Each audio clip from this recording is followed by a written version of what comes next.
Hello and welcome to today's video, where I'm going to show you how to shorten the wash time on your Beko washing machine using the Fast Plus function. So, why use Fast Plus? Well, this function helps you finish your laundry faster. It can reduce the washing time by up to 50%, which is perfect when you're in a hurry or don't have much time. Alright, let's get started. First, turn on your washing machine.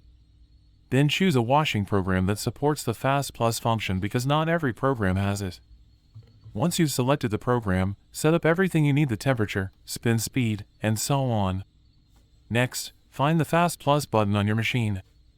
On my machine, it says Schnell Plus because the panel is in German. Yours might say Fast Plus or something similar.